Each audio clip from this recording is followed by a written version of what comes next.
This week on Wildcat News, we discover our school's new geofilter. Wildcats on the Street is back. And coaching stress is discussed. All these stories and more coming up because Wildcat News starts now.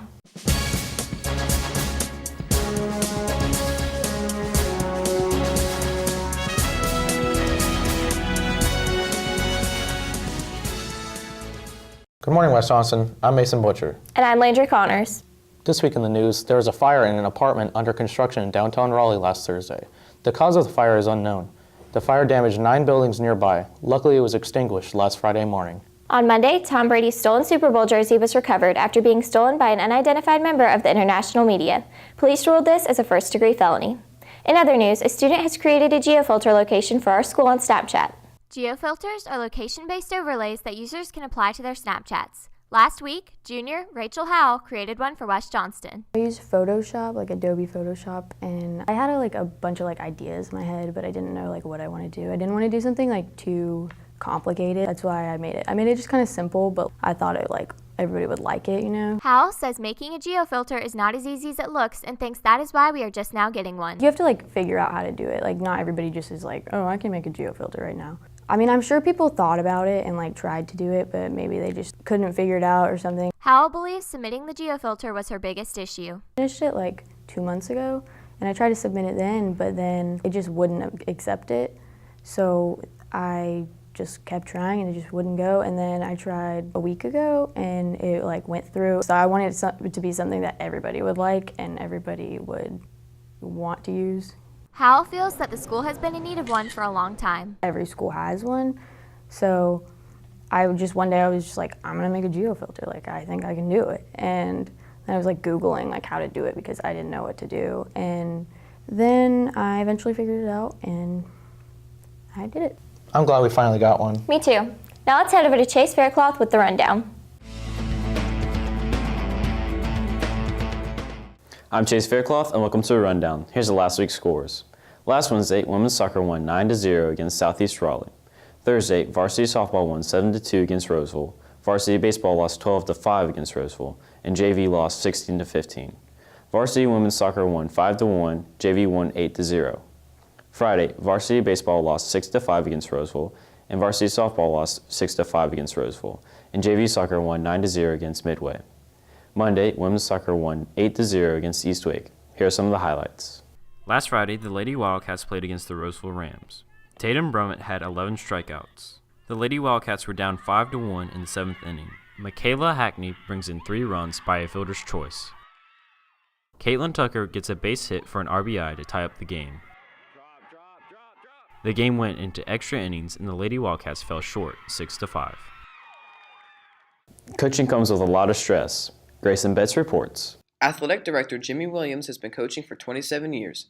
While Williams enjoys the job, he says that there are certain aspects of coaching that people don't realize. Dealing with external expectations, parents' expectations. I don't think if you've been in it that you really understand it. I think a lot of parents coach their kids in T-ball and pee-wee ball and they think that's what it is, but when you get to the high school level and the scholastic part of sports, it's a whole lot of things going on that they're not privileged. They don't see all the things that go on underneath that. Softball and basketball coach Laura Jefferson believes that time takes a large toll on family life and is one of the most difficult parts of coaching. You have to have a good support system at home, which I do. I have 2 great kids that I miss a lot of what they do because I'm here. Jefferson believes the athletes' parents are a big reason why coaching is so stressful. Their parent is watching 1 kid. We're coaching 14 to 16 kids. And we have to do what's best for the team. And sometimes that's hard to see when you're a parent because you're just looking right at what's best for your child. Williams says coaching is not all that bad.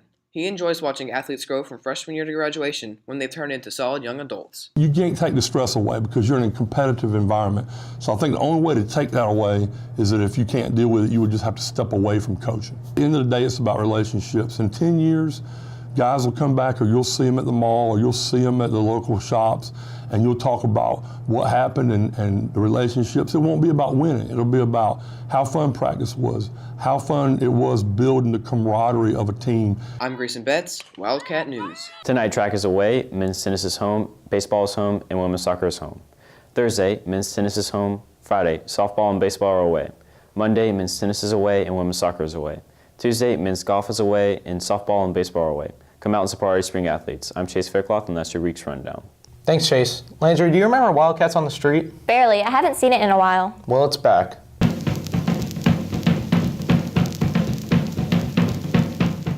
What has been your favorite class in high school, and what did you do in the class that made it your favorite? My favorite class had to be Honors Anatomy and Physiology with Miss Honeycutt because she's fun and we do a lot of labs and dissections. So my favorite class is probably Social Studies just because it's interesting to learn about and I like learning about World War II. I gotta say my favorite class has been Animal Science 2, Small Animals, and it's been my favorite because I gotta mess with all the small animals. I would say Social Studies because I like to learn about World War I, and yeah, it's a lot of fun. Probably American History because all we do is projects in that class and they're fun projects. My favorite class so far has been math because Mr. Buchanan is a really good teacher and he makes everything easy to understand. Probably interior design because it's different and it's new and we all get to work together as a team and there's hardly ever any individual work. What's your favorite class? Probably AP Gov because I love political science. I like Earth and Environmental myself. In our next story, the Life Skills class took a field trip. Hannah Creech reports. On Friday, March 17th, the Life Skills class traveled to Rainbow Lanes to meet with other schools across the county. Senior BAYLEE Potter explains what her role is as a peer tutor during this trip. We help the kids bowl if they can't bowl by themselves. We'll carry the ball for them and walk up to the lanes with them. And then we go to the arcade and we get on the Himalaya ride with them. And we help them play the games too. Senior Garrett Wood and Potter believe that this trip is important to the Life Skills students. It lets the kids get out of their element, let loose, have fun, interact with the other kids like them. They can know that they are welcome in the community in every place that we go and that they can have fun just like any other person can. Potter's favorite part of the trip was bowling with the students. It's my first year peer tutoring and going on the trip, so seeing the kids' facial expressions every time they knock down a pin has been really cool. For Wood, this trip has had a lasting impact on him because it allowed him to get closer to the students. Kayla and me have a really close connection. She loves when I walk in the door, she always runs up and gives me a great big hug. It's just making our bond even stronger. Wood encourages everyone to attend the next trip if they get the chance. It's an unbelievable experience to be able to see the kids interact with each other and be able to spend more time with the kids and just have fun, really.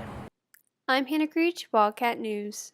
Thanks, Hannah. Well, that's all for us this week. If you have any comments, questions, or story leads, email us at wjstudentmedia@gmail.com or send us a tweet at wjstudentmedia. And if you want to watch Wildcat News at home, on the go, or catch up on past episodes, go to wjstudentmedia.com or subscribe to our YouTube channel. I'm Landry Connors. And I'm Mason Butcher. Thanks for watching and have a great week.